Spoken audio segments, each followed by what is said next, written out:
Hello, hello, j'espère que vous allez bien par la grâce de Dieu, que votre journée s'est bien passée. Alors, un petit message aujourd'hui qui ne va pas être très long. On commence comme d'habitude et ça, c'est toujours vrai. Jésus vous aime et il nous a donné des dons et des talents par la puissance de son esprit. Le Saint-Esprit vit en nous et il veut s'exprimer à travers nous. Et le problème, c'est que soit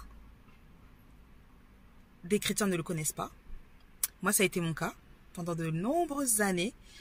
Ou, s'ils le connaissent, ils le laissent de côté.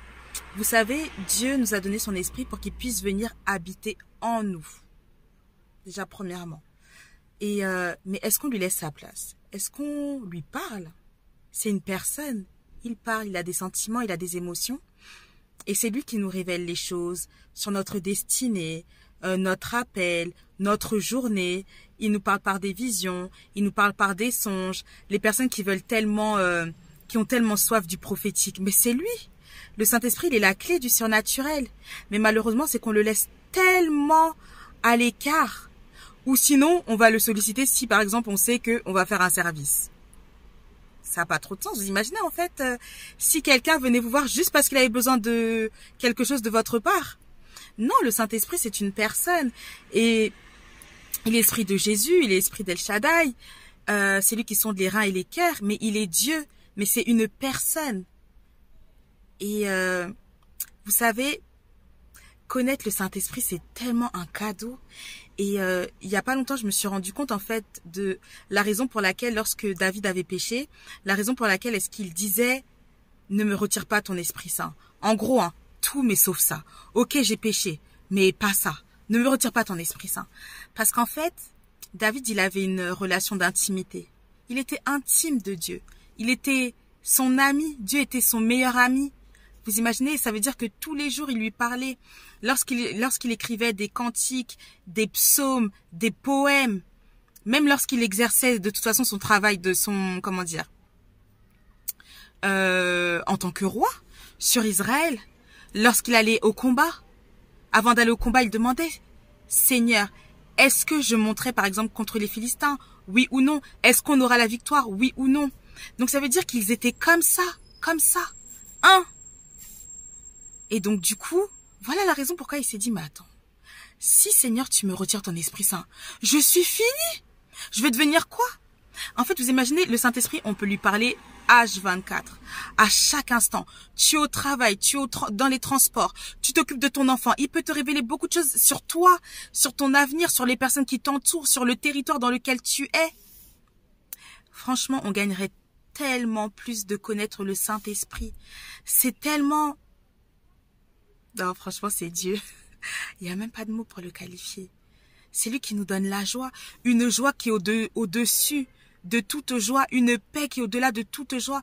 Voilà pourquoi est-ce que Jésus disait, je vous donne ma paix, mais je ne vous la donne pas comme le monde la donne. Donc c'est ça.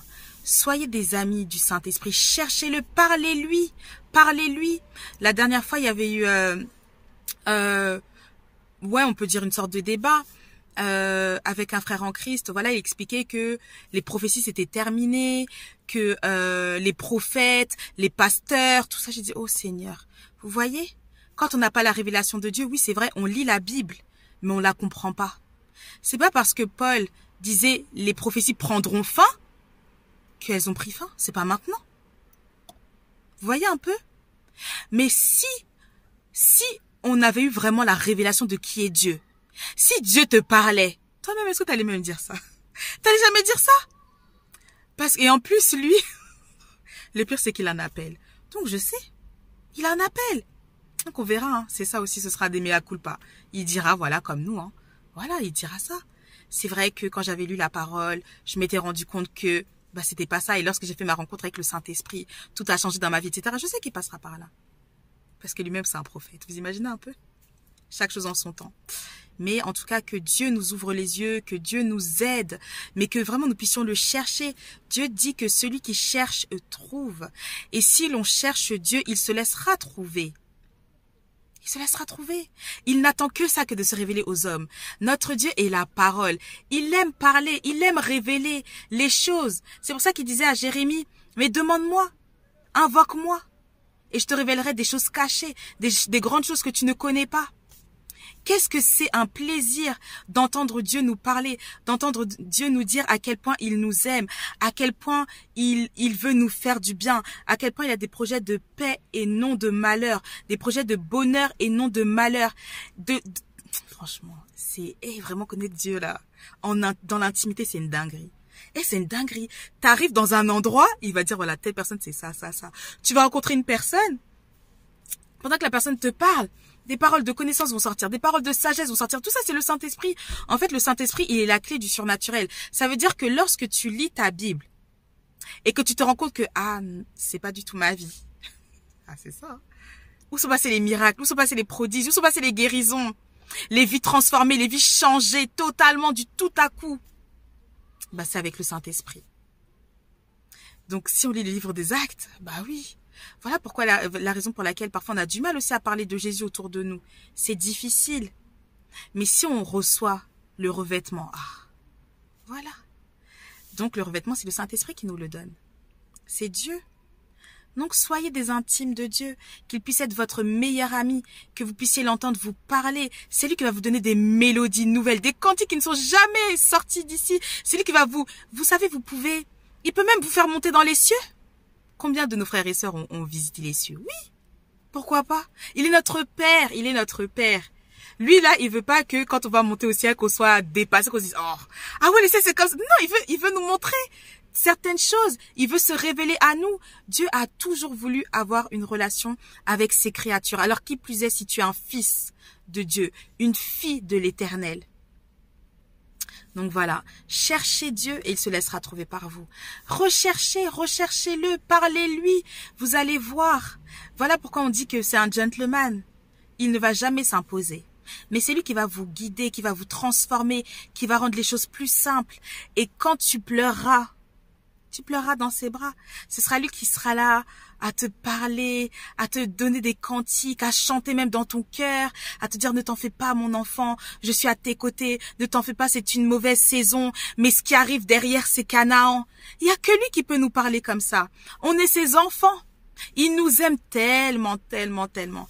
Donc ma prière pour vous, c'est ça. Je prie dans le nom de Jésus-Christ qu'avant que cette semaine ne prenne fin, que vous ayez eu une nouvelle expérience avec le Dieu vivant et vrai. Il s'appelle El Shaddai. Il est Elohim. Il est le Dieu vivant et vrai. Et il nous a donné son esprit. Son esprit qui habite en nous si tu as accepté Jésus-Christ comme ton Seigneur et ton Sauveur. Et le jour où tu as accepté Jésus, c'est parce que le Saint-Esprit était à l'œuvre. C'est lui qui a touché ton cœur pour que tu te dises que, ah ouais, ok, donc Jésus c'est vraiment mon Seigneur, c'est vraiment mon Sauveur. Il a vraiment donné sa vie pour moi.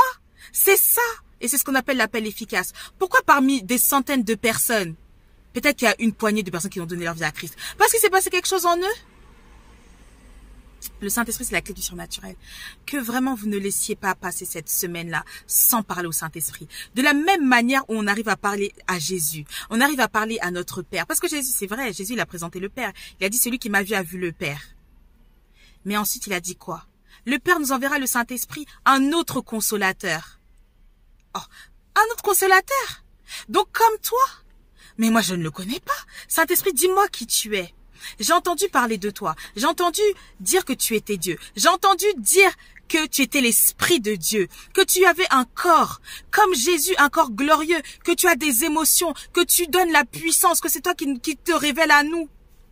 Dis-moi qui tu es. Montre-moi et vous allez voir. C'est lui qui ouvre la vision spirituelle. C'est pour ça au début on accepte Jésus par la foi. Mais il nous montre, il nous parle, vous voyez. C'est pas seulement quelque chose, une idée abstraite, non. Après, ça devient palpable.